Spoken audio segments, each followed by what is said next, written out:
Hi everybody, I hope that you're all doing really well. So today I am back to film my 1 year on BookTube Q&A video because the 20th of May officially marks 1 year of me posting videos onto YouTube.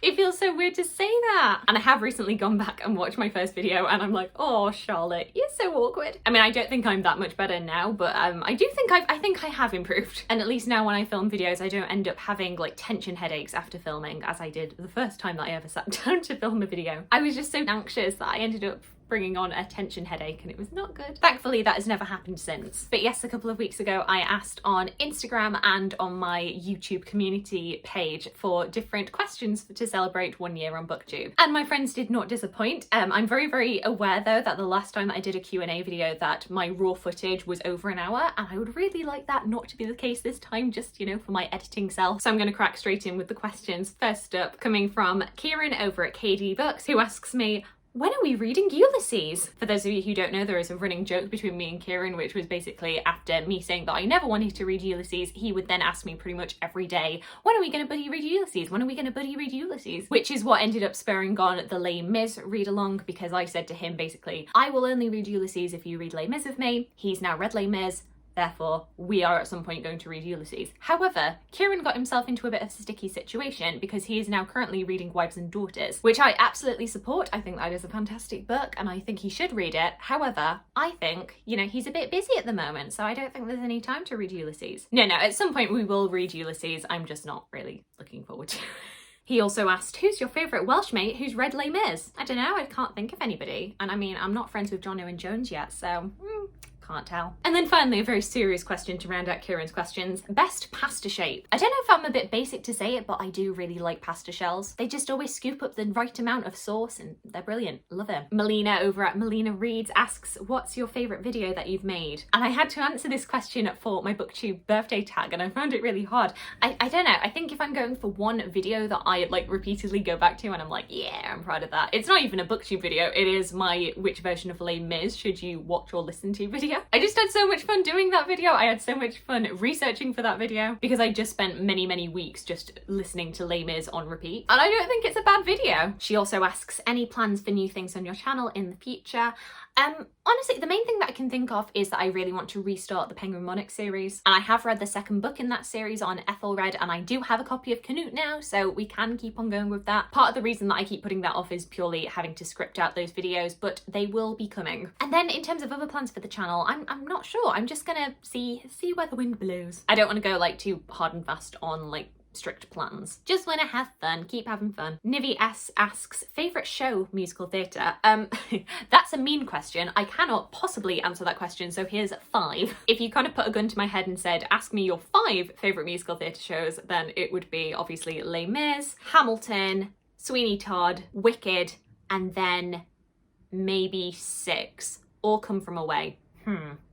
Can I have 6? I think if I had to really limit it down to 3, then it would be Les Mis, Hamilton, Sweeney Todd. But you know, that's a mean question. Rashim1274 asks, how's your new job going? Oh, thank you for asking. So for those of you who don't know, I'm currently working as a publicity associate at Princeton University Press. I've been working there since February and it's going really well so far. And I've been able to go into the office for a couple of days a week, which really does make all the difference. Training it remotely hasn't been as hard as I thought it was going to be. It's been interesting, but it's not been as difficult. And I think what really helps, and I keep on saying it to everybody who asks me, is that my team are so great and they're really understanding and they don't care if I ask lots of questions. I was kind of worried that I would be in a team of people where they're just like, oh, why is she asking these stupid questions? But they're not like that at all. And everyone's really lovely and supportive and yeah, couldn't ask for better people to work with. And I got to say hi to them because I do know that there are people, especially in my US office, who do watch my videos. So hi. Literary Nitchery asks, number 1 book that you would like to be adapted into a musical?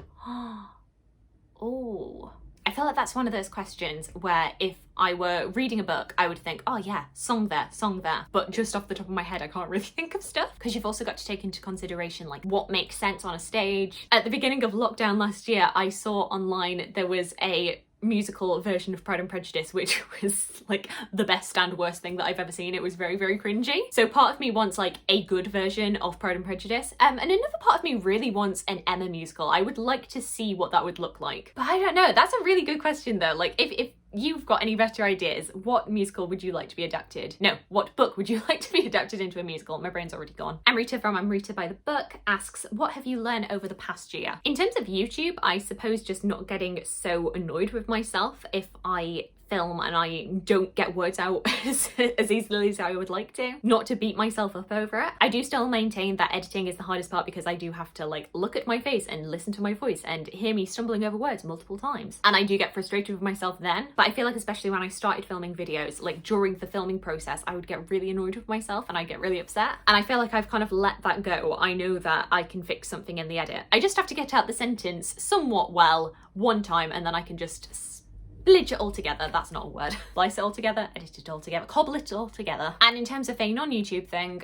just people, friends, family are very important, and when I get the chance to hug them, they are going to not know what hit them. So if I have any friends or family watching who I've not seen, especially since before the pandemic, I'm gonna be hugging all of you. Amrita also asks, what book did BookTube make you read that you absolutely loved or hated? Also, that was asked by Anna over at Read to Me at Midnight, the best and worst book that I read because of BookTube, or because of being on BookTube is how Anna phrased it. I feel like I get a lot of recommendations from BookTube, especially like when I first started getting back into reading, which was around 2014. Most of my recommendations came from BookTube. If I look at some of the worst books that I read, I think BookTube had a big part to play. I might not have read Longbourn, which is one of my least favourite books. And in terms of best, especially since I started my channel, what was the best book? Because of being on BookTube, I'd read The Mirror and the Light before I started BookTube. I read Matilda, Empress Queen Warrior on my own. I reread The Song of Achilles because Sylvie at the TBR Diaries was talking about how good that was, and I ended up rereading it and loving it. Mr. Loverman was one that I definitely read because of BookTube. Maybe go for that one. That was a fantastic book that I read last year, and I just recommend it to everybody, and I wouldn't have picked it up if I hadn't heard people raving about how good it was. Aoife from Pretty Purple Polka Dot sent a lot of questions, which is always great. Thank you so much. What book do you wish you could read again for the first time? I always struggle with this question, but it recently hit me what the answer to that was, and that would be Half-Blood Prince, the 6th book in the Harry Potter series. I genuinely can't think of another book that I would want to read again for the first time. I always enjoy rereading because I know what's happening, so the idea of going back to a book and reading it for the first time seems a bit meh, doesn't really interest me.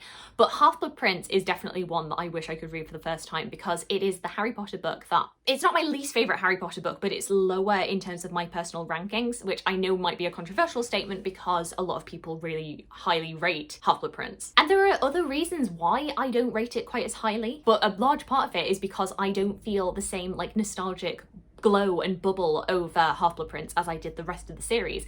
And I think part of that is because it was the first Harry Potter book that I ever read completely on my own. The first 5 books I read with my mum, and then 6 and 7 I read when I was 10 and 12 years old as the books came out. And I honestly don't think my 10-year-old reading comprehension was quite up to a 600-page book. And I feel like Half-Blood Prince has a lot of like tricky, complex things going on for a 10-year-old to understand, especially when it comes to Horcruxes. So I don't feel like I properly took in everything that I was reading. And then another aspect to it, and I'm gonna give a spoiler warning for anybody who has not read the 6th book in the Harry Potter series, is that I got spoiled on the ending. So just to get into the whole spiel of my experience with Half-Blood Prince. So I have an older sister, she's 6 years older than me. Hi if you're watching. And both of us loved Harry Potter, both of us really wanted to read the new book when it came out, but my mum refused to buy 2 copies, 2 hardback books, very expensive. And my mum was basically like, no, your sister will read it first, she's a very quick reader, she's 6 years older than you, she'll get that done in no time. Au contraire, no. My sister took weeks to finish that book. Meanwhile, I was going into school and every other kid had read it aside from me. So basically I was going around school like,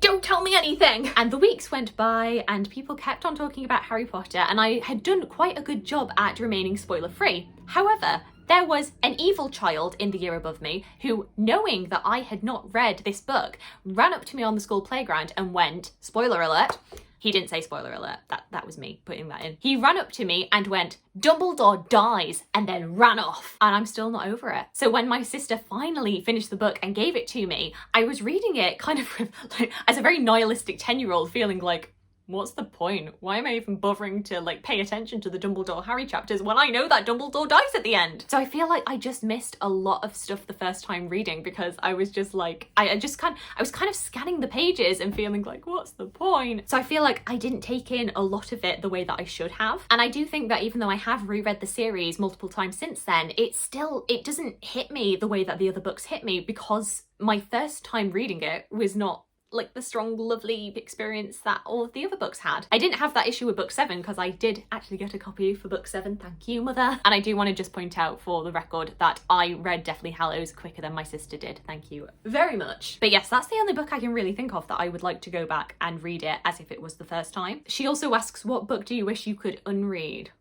Another really tricky question. I don't know. I don't know. I'm trying to think of the books that were on my worst books I've ever read list. I feel like even if you hate a book, you do still like learn something from that experience. I do really hate This Is What We Do by Tom Hanson. I don't feel like my life was enhanced from reading that book, so maybe delete that from my brain. Aoife also asks, favourite buddy read that you've ever done? And I've not done a whole lot of buddy reads. Of course, the big read along of Les Mis was really lovely. I love doing that so much. And I also did a buddy read of The Book Thief with Shah over at Thoroughly Enjoyed Books. That was kind of how we became friends, was doing that buddy read. And then finally, Aoife asks, show and tell your favourite book with your favourite colour cover. So my favourite colour is kind of, it's kind of in this bluish spectrum, somewhere between like Tiffany blue to teal blue. If I can find like a colour spectrum colour wheel thing showing you that kind of colour, it's something around this. And the book that springs to mind when I think of a book with my favourite colour is probably The Other Bennet Sister by Janice Hadlow. That's kind of in that tealy kind of colour. It's one of my favourite books. It's in one of my favourite colours.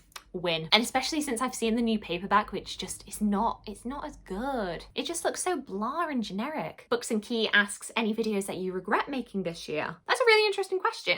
I don't think I regret any videos that I've made this year. I don't think I'm a very inflammatory person. I don't think I've said anything super controversial. I would maybe jump back into my all of the Victorian books that I've read video and maybe edit out the part where I talked about North and South, because I basically went on a big rant about North and South because this was before I reread it, and talking about the scene in which Thornton beats up a factory worker, and I went on a massive tirade about that. And then lo and behold, I reread the book, and that only happened in the BBC series, and I reread that book really soon after posting that initial video, so I was able to clarify later that I knew that I was wrong in my October wrap-up. What I find really funny though is that nobody questioned me when I did that initial video and I made those comments that were clearly wrong. Everybody was really nice and nobody was like, Charlotte, that only happens in the BBC miniseries. So thank you all for that, and knowing that my little fragile ego would not have been able to take being told I was wrong about something. Carrie's also asked a few questions. First off, dream musical theatre role.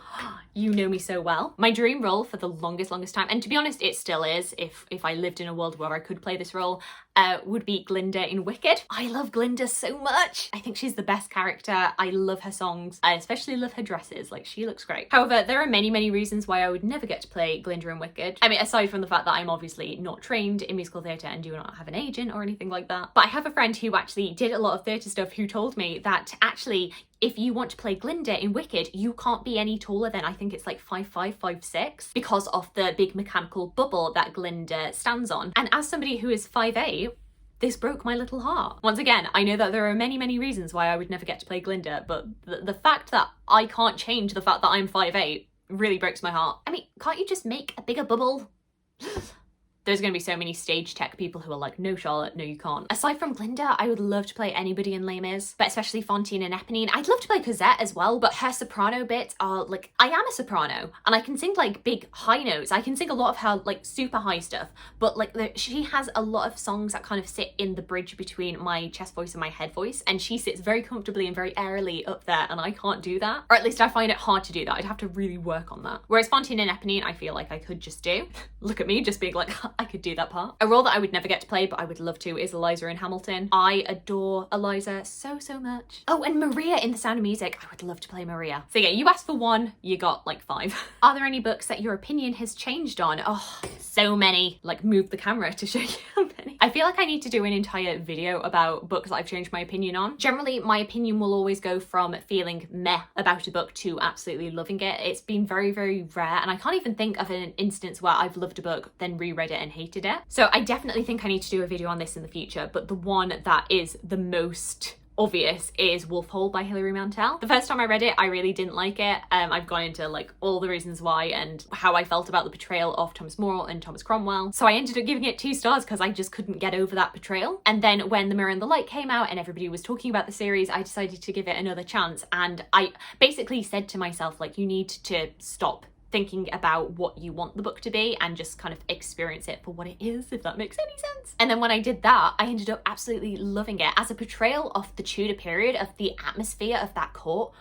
it's the most beautiful, beautiful book. So it's jumped up from being a book that I could see the skill in but didn't like to being one of my favourite books of all time. A vast improvement. Are there any books that seem really out of your comfort zone that you're intrigued to pick up? Interesting. I feel like the books that typically are out of my comfort zone are like genre fiction, so things like fantasy, sci-fi, mystery, thriller, that kind of thing. And I'm trying to think if there are any books like that I've been wanting to pick up recently, and I'm not sure if there is. I'm a very safe reader. I do tend to try and read within the genres that I know. I will say, in terms of like historical fiction, there are things like Ken Follett's The Pillars of the Earth series that, you know, it is historical fiction, and that is something I do read a fair amount of, but that series always looked a little bit too much for me. That seemed a little bit out of my comfort zone, but I am intrigued, especially because I know that it's set around the anarchy, and we all know that I love some Empress Matilda, so if there is Empress Matilda in there, then I want to see her portrayal. Emma from Overstuffed Shelf asked me my favourite historical figure. Oh boy. Okay, so I've made no secret about the fact that I really love Empress Matilda. She is my new historical favourite. Also because I'm basic, I'm a big fan of Anne Boleyn. Those are the 2 main people who spring to mind for me, but I feel like I've still not really hit upon my absolute favourite historical figure yet. And I actually remember when I was in my first year of university and people in my class went round saying, who's your favourite historical figure? Because I was doing a history degree, so everybody had an opinion on that. And somebody came to me and asked me who my favourite historical figure was, and I was like, I don't know. And this guy just gave me a really snotty look and was like, you're doing a history degree and you don't even know who your favourite historical figure is? And I was like, well, no, because I don't feel like I've learned enough to know that yet. There are so many different people. How am I possibly meant to know who my favourite historical figure is? At the most, I feel like I can give you like my favourite historical figure at the moment. And like I say, Empress Matilda seems to be that person. And yes, I am still very excited to go to Oxford Castle to like do my little Empress Matilda pilgrimage to see somewhere that she stayed. Much excitement. Martha Bethan Reads asks, favourite classics that you want more people to read? I mean, it's obvious, isn't it? Les Mis! Les Mis! I want everybody to read Les Mis. Because I mean, I have other favourite classics like Pride and Prejudice or Emma or Frankenstein where like people do read them, but I feel like Les Mis is one of those books that everybody feels like they should read but don't because it's massive. It always crops up on a list, but it's always one of the books that people haven't read. And even though it's a very long book, I don't think it's as scary and intimidating as people make it out to be. So that's why I did the whole read along. You know, you may have to take your time with it, but it can be done. It can be done. Mrs. Manish Patel asks me, any more read-alongs planned? Well, as I say, me and Kieran are meant to be reading Ulysses at some point, so definitely keep your eye out for that. Recently, somebody asked me if me and Kieran were planning to do a read-along of The Hunchback of Notre Dame, which is also by Victor Hugo. And I mean, I do have a copy of that, so potentially, but I don't know if Kieran is up to more Victor Hugo. And I mean, I do still need to read War and Peace, but I don't know if I'm going to turn that into a read-along. And I feel like I've seen a lot of War and Peace read-alongs at the moment. I don't think BookTube needs any more. She also asks, what book series have you read and enjoyed the most? And I think my answer is going to be very obvious. It is Harry Potter. May not agree with everything that the author does and says, but it is still my favourite book series. It still holds this very special place in my heart. I think about it most days. I do love it, and Remus Lupin and Neville Longbottom are my favourite people. And I mean, to be honest, I haven't read that many other series. I'm not a big series girl. In terms of series that I've read and loved in my life, like I've read A Song of Ice and Fire, which, you know, it's never going to be finished. I've read the Princess Diaries series and loved that. I have read things like Lord of the Rings and Narnia and the Hitchhiker's Guide to the Galaxy series, and it was just meh on those. I'm just not a big series girl, so the ones that have found a place in my heart are just like strongly there. Ben from Doom Antidote asks, what's something you wish there was more of on BookTube and a thing you wish there was less of? I suppose for more of, I just guess like even more feeling of community and people not feeling scared to approach people and to talk to people. I feel like when I started looking into doing BookTube, a lot of the advice that I would see from other people was that you should only interact with people who are around like the same subscriber count as you, who started around the same point as you. And a lot of that advice kind of gave this impression that you would be embarrassing yourself if you approached somebody who had more subscribers than you. Whereas I feel like if you are a genuine person who genuinely wants to have some sort of a connection to any sort of booktuber, you should be you should feel okay and comfortable in just approaching that person and saying, hey, I hear you like this book. I really like this book too. Let's talk about it. Maybe not as awkwardly as I just said it. But yeah, just people feeling more comfortable chatting. Something I wish there was less of is just less worry about numbers of views of subscribers. It's definitely a trap that I fall down into. And when I do see my subscriber count go up or down after posting a video, I'm just kind of like, what happened there? But I feel like I see so many people talking about like stagnating and YouTube algorithm and like I've not been feeding the algorithm what it wants. What does YouTube want from me? My views are down, my subscriber count is down, and I don't know, it is something that I do think about from time to time, but it's not like the most important thing to me. For me, I'm personally more worried if I don't have like comments on my videos. I like interacting with people, so when nobody says anything, I'm like, okay, I've just posted this video out into the void and no one can see. And it was something that when I did start posting videos, I just wanted to kind of keep that perspective in my head of, so sorry, somebody just drove past with like a big boat. I live facing a main road and somebody just came past and they had a boat attached to their car. No, it was something that I really wanted to keep in perspective, was like every time that I did hit like some sort of milestone in terms of numbers, I was always trying to think to myself, well, remember this feeling. Remember how good it felt when you got to 20 subscribers, 50 subscribers, 100 subscribers, 500, 1K. That felt so fantastic to get to those numbers. So, you know, when I'm currently sitting where I am at the moment and I think, oh, I went down by 2 or 3 subscribers, then it doesn't mean anything. You've still got all of these other people who are watching your videos and enjoying your videos. So yeah, just less worrying about it, just enjoying it. Jenny from Bookish Shenanigans asks, if you could be invisible and observe someone from history for a day, who would it be? I feel like it's a really obvious answer, but I would just really like to know what actually happened to the princes in the tower. I feel like I would have so much power in me if I knew that answer. Can you imagine? That's another one that I would love to know other people's answers to, because I've been trying to rack my brains of somebody who's like very prominent but also kind of sketchy, kind of secretive, who we don't really know fully. And you know, a lot of my favourite people are Tudors, but I don't know, do I really want to spend a day with them? Jenny also asks, what would your death row meal be? Mine would be a full English. This is another question that haunts me. I have no idea what my death row meal would be. I don't know what my absolute favourite thing is. I guess I would typically answer some sort of pasta dish, but even still saying that, like, would I really want that to be my last thing ever? And I've kind of realised recently that I'm somebody who likes like buffet style things, or you know, like those big sharing platters where you have like a little bit of this, a little bit of this, like tapas or sharing platters, things like that. I love that. I don't know, tell me if you also are like this, but I don't like eating the same thing, like a big amount of one thing. I like having like a little bit of this flavour, a little bit of that. And that just keeps things really interesting to me. One of my favourite meals out that I ever had was going to Zizi's with my mum. And we basically got the massive sharing platter with a side of chips and we had the best time. So every time I've gone out since then, I always have a look at like the starter section. And if there is some sort of sharing platter, I'm always like, anybody want the sharing platter? Anyone? So I guess some sort of like fun sharing platter and some chips would be great for me. Shah over at Thoroughly Enjoyed Books asks, what book plays like a movie in your head? And that's a really hard one for me because a lot of my favourite books have been turned into TV or film. Matilda Empress Queen Warrior definitely played like a film in my head. I want that to be a film. I recently read The Unhoneymooners by Christina Lauren and that definitely played like a film in my head. Most rom-coms do tend to play like films in my head because I'm just such a big rom-com girl. Roisin over at Sick of Reading asks, best theatre performance that you've seen? And for me, that definitely has to be Come From Away. If you ever get the chance to see Come From Away, you have to. It is the most brilliant piece of theatre that I have ever seen. It's such a simple stripped down set, but they do so much with it. It's also a show where the entire cast play multiple roles, and throughout the show they are kind of chopping and changing which character they are, which takes a bit of time for you to wrap your head around who's playing who and who's doing what at what time. But once you get into the rhythm of it, it is so good. So yeah, next time I'm able to get tickets for that,